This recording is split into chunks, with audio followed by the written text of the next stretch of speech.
it's aimed at cycle of development stage 3+. Okay, so first of all, the first bit that we really want to cover is every single business in the world uses a support network of some form to be able to develop their people within their organisation. So our business and any other business in the world, especially sales-based, is no different. The way it will generally work is you can go to seminars, business meetings, people swap cards, what they do, etc. Especially based around the COD and obviously in the sales environment, it's very, very specific towards their training purposes. So if someone needs something specifically training in the sales process, whether that be talking to customers, building relationships, how to present product, it's very, very easy to be able to specifically train that by using a support network and obviously being able to expand that network so you can get different avenues of obviously people giving you information. I think for me the sales industry is absolutely one of the businesses that encourages people to have a higher performance level amongst peers. Something that I talk about quite a lot is if you were to go into a lot of other companies, the number one performer within those companies won't necessarily be able to or won't necessarily want to train you specifically on how to be the top performing person.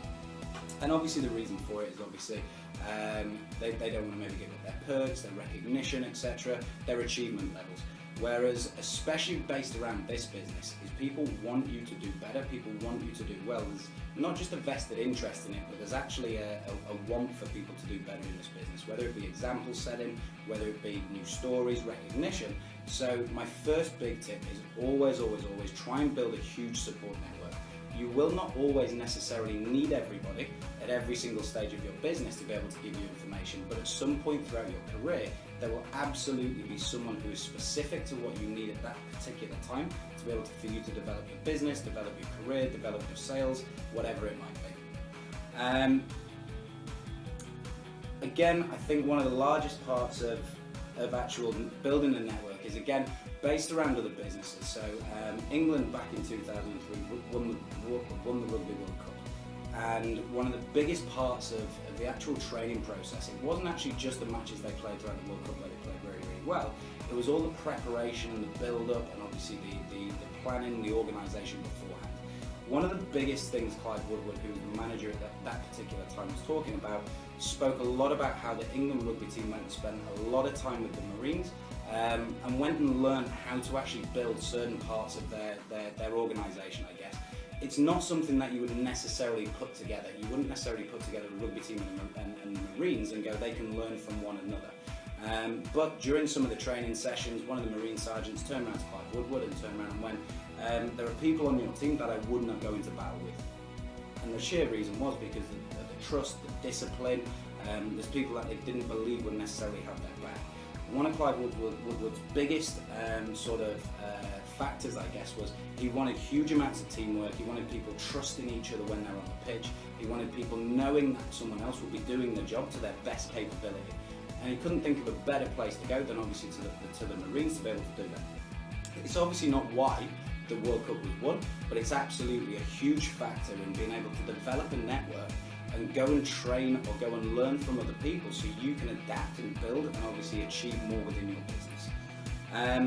Again, if someone's a startup company, again, if you look around the country, there's people starting up companies all the time.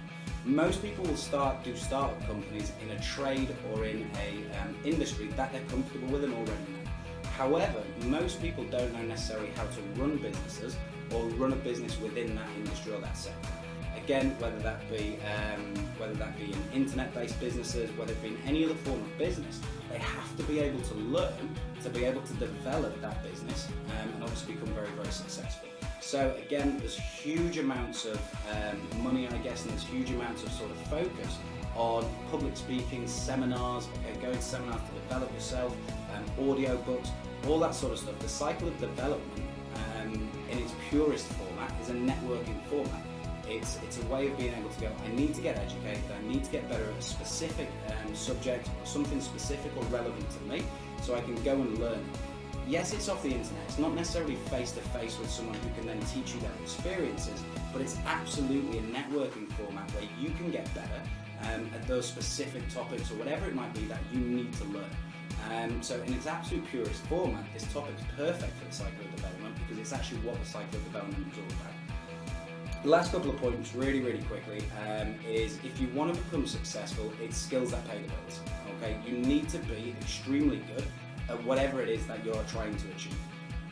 Very few people can do what they want to achieve by themselves without any support or without any form of network or people being able to guide them and direct them. So again, networking is a massive way of being able to pull people in and obviously help you develop, be able to educate you, be able to criticize you, be able to provide feedback, anything in its smallest format. And again, if you take internet websites, if you take small businesses, will never necessarily, or in the majority of instances, are never successful straight away. And the reason being is because there's flaws that maybe people can't see. There's certain things that aren't working that if you're fully immersed in that business at that particular time, you can't necessarily see where the negatives are, the flaws are, whatever it might be. Sometimes it takes an objective point of view for someone to be able to come in and give you some criticism or some feedback so you can obviously develop and obviously be able to make that business slightly more successful. The last point is networking is completely useless unless you apply the information that you're taught. Okay, so you might be watching videos on the cycle of development, you might be downloading topics, you might be going to seminars, you might be listening to people via the internet on how to learn parts of your business, but if you don't then go and apply what you're learning, there is no point to actually starting the networking process in the first place, because all you're doing is you're just creating a library of information that's never going to be used. At the end of the day, to become successful in any business, it's applying what stuff you've been taught, it's applying the network that you've been using, and it's always about making decisions and then applying the stuff that's been learned. Sometimes it will work to great effect and sometimes not necessarily. But even if it doesn't work, it means you know you don't need to use that in the future, or it might be relevant further on in the future. But absolutely start applying the stuff that you learn, because you never know.